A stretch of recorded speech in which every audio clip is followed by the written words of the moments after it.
Hi, and welcome to Resume Writing. This is Danielle Obaid, and I'm with Career Services. Today, we're going to be talking about the awesome world of resume writing.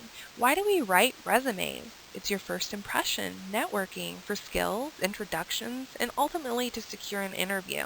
So what would be our win at the end of all this? A job. So let's go ahead and get started. You're already logged into OK Classroom, so go to the Student tab, scroll down to Career Services. Once there, on the second tab, you'll see Resume Information. Click that. Once there, you're going to go ahead and click Resume Templates, and you're going to see two columns. On the left-hand side, Associate's Degree, on the right-hand side, Diploma. Go ahead and click your program, open up the document, save it to your desktop, and name the file your name. Once saved and ready to go, let's get started. The header, the most important. It's the first impression, and it starts with your name. So you want to put what you go by. For example, my name's Danielle, but I go by Danny. I know many gentlemen named Michael, and they go by Mike. You want to spell everything out and think about how you sign your name.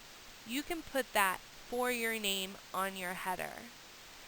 You don't have to put a middle initial or a middle name unless that's how you sign your name. On the address, you also want to spell everything out, including the cardinal directions. That includes north, east, south, and west, and then also the streets, place, avenues, and courts. You do want to spell out the state, and then the phone, one of the other most important, where you can be reached. You want to ensure that it's very professional, that the voicemail or messaging system does have your contact information, and that there is no ringback tones. Your email, look at it and see, what does it say about yourself? Try to have either your initials or some kind of information stating that it is your contact information so they know who they're contacting. The objective statement has two components that need to be expressed. One, what can you do for the employer? Two, what they can do for you. The objective statement, we can make it whatever we want. We're not committed to this. We can tailor it whatever we want, whenever we want, for whatever job we want. So let's think about a job ad that maybe you've seen in passing. Let's think about what they've been looking for. Pay attention and see if they're looking for someone that's motivated, someone that's outgoing, dedicated, maybe experienced, customer service oriented. Those would be key words to put in the objective.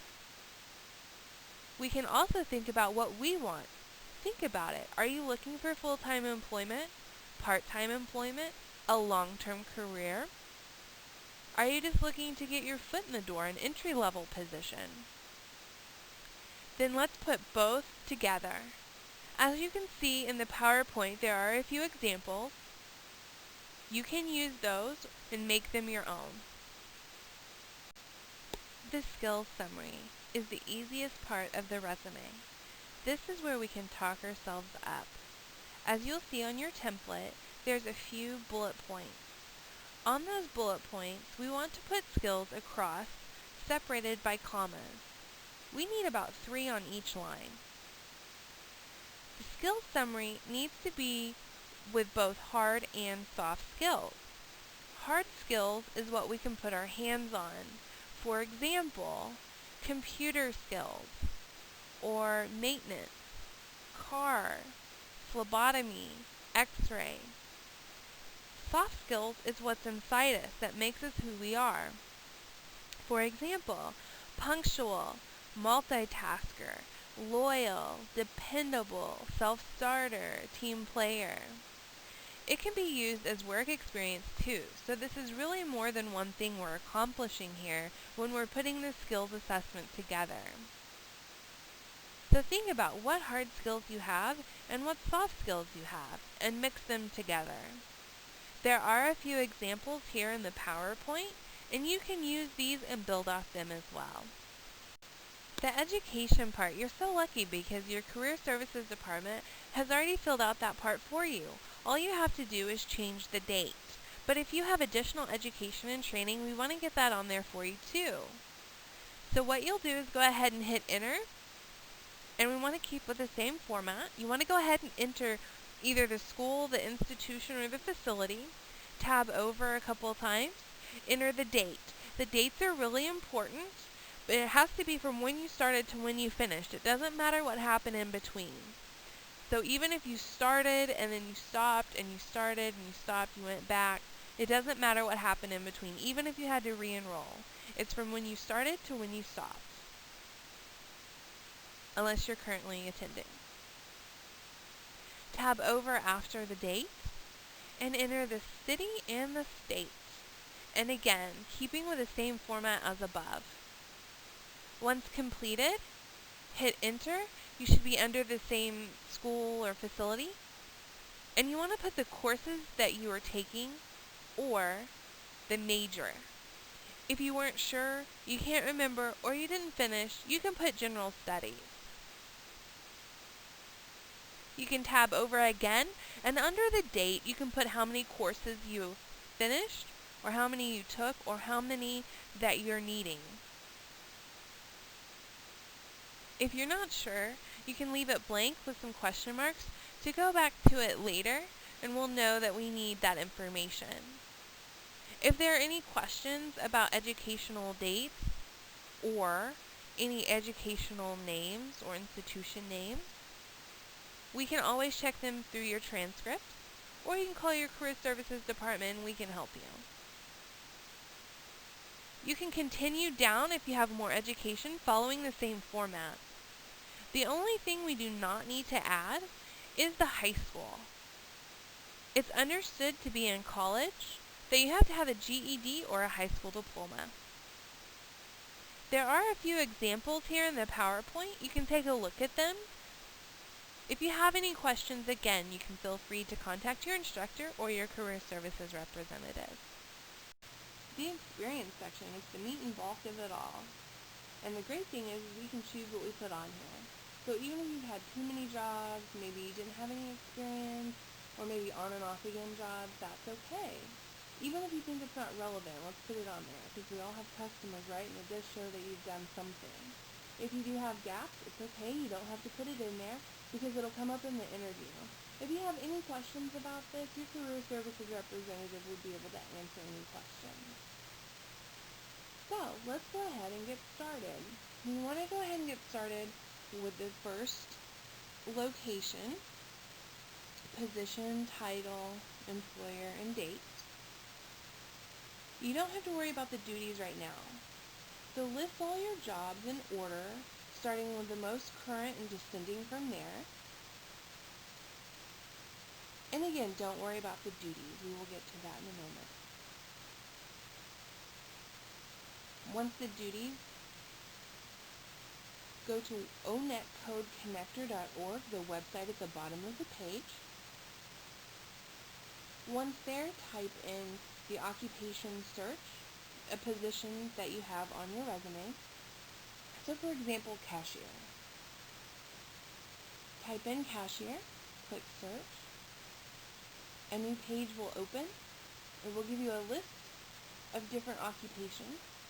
Choose the one that best suits your title or position that you have or had. Another page will open. It will give you a brief description, some reported job titles, some occupation groups, and then a task side on the right side with bullet points. You can maximize that with a little plus sign. And all those bullet points I suggest you to go through, highlight, copy, and put on your resume. So how easy is that? You don't have to type out your duties. You don't have to think about it. All you have to do is read them, figure out which ones you did or did not do. The ones you did, you will copy and put it onto your resume. Something we do want to maintain are the bullet points. We want to make sure that there's an equal amount of bullet points on all positions. So if you have 3 on the top, you want to maintain 3 in the corner. So 3 for the first position, 3 for the second position, and so forth. On this example, on the PowerPoint, I do have a little bit more examples under the homemaker section, because this is not found on this website. If you are a homemaker, you can go ahead and use these examples now. If you have any questions about the experience section, please do not hesitate to contact your career services representative or your instructor.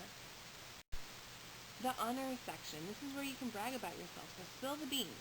Now, don't feel bad if you don't have anything. That's okay. It's just something to strive for academically and through employment.